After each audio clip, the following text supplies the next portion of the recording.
Il y a un dicton catalan qui dit que cap à la nuit el sol s'échec. En français, on traduit. Il fait toujours plus clair avant la nuit. J'espère qu'on mettra peut-être à mal ces dictons. Je crois qu'il faut être simple. Dans l'analyse, vous êtes des techniciens, c'est très bien, nous ne sommes pas érudits en la matière, mais il faut de temps en temps se fier au bon sens des gens. Et je crois que la première chose, je crois que Michel, tu l'as dit il n'y a pas très longtemps lors d'une manifestation, c'est que ce qui caractérise les gens de ce territoire, c'est la passion qu'ils ont pour ce territoire. Eh bien, cette passion, il faut qu'on soit capable de la convertir dans la capacité qu'ont eu nos parents à nous céder des terres et des espérances de vie, et qui fait que nous, naturellement, on puisse le faire pour nos enfants. Moi, j'ai entendu tout à l'heure M. Barrère qui parlait de Port-Vendre, du port de Port-Vendre. Il se trouve que moi, je suis né à Port-Vendre. Et je me souviens très bien de cette activité, ce fourmillement de gens qui étaient là, donc avec tous ces commerces, toute cette vie qui pétillait. Et pourquoi tout cela a disparu? Tout simplement parce que l'économie a disparu. Et c'est ça. Il y a deux leviers. Je crois que c'est un peu comme les poupées russes. On ne peut pas en enlever une sans pouvoir à un moment donné toucher l'autre.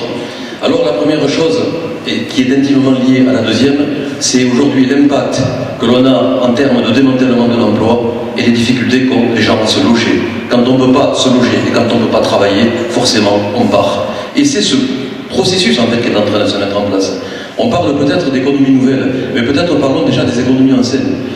Fret ferroviaire, le troisième cas pour vendre, les établissements de santé, les difficultés de la viticulture, tout ça c'était la richesse et le patrimoine de ce canton de la Côte-Vermeille, mise à mal, mise à sac, je devrais dire.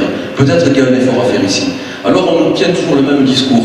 Eh bien, l'économie s'effiloche, l'économie s'en va, alors on va faire entrer de la richesse par la recette fiscale. Le chemin le plus court en termes de fiscalité, c'est l'urbanisme. C'est ce qu'on nous dit aujourd'hui. Alors, je ne sais pas, vous avez sorti 15% concernant les logements sociaux. Il me semble que la loi SRU, c'est 20%.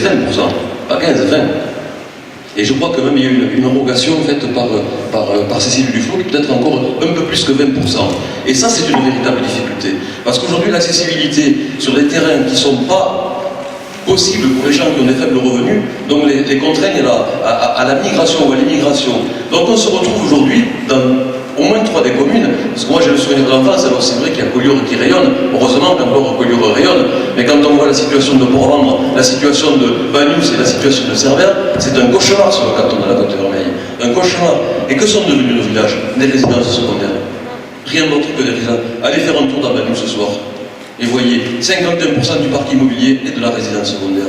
Et qu'est-ce qu'on va faire? 15% de logements sociaux, c'est-à-dire qu'on va encore monter le contingentement de la résidence secondaire, qui va encore affaiblir et appauvrir l'économie, et qui en plus justifie la liquidation des services publics. Population qui diminue, les services ferment. Voilà ce qui est en train d'arriver dans ce département, et particulièrement sur le canton de la Côte-Vermeille. Alors l'aménagement, peut-être oui, le tourisme, mais avec une autre forme, d'envisager les aménagements des communes. Pourquoi la privatisation du port de Bagnous? Tout simplement parce que ce port va se coupler aussi à des projets d'urbanisation.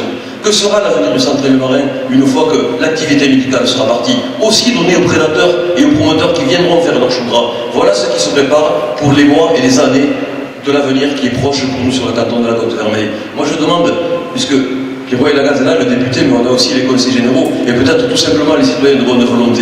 On nous a laissé un patrimoine exceptionnel, on a l'obligation et le devoir, nous, de le léguer en l'état à nos enfants, parce que c'est une obligation morale.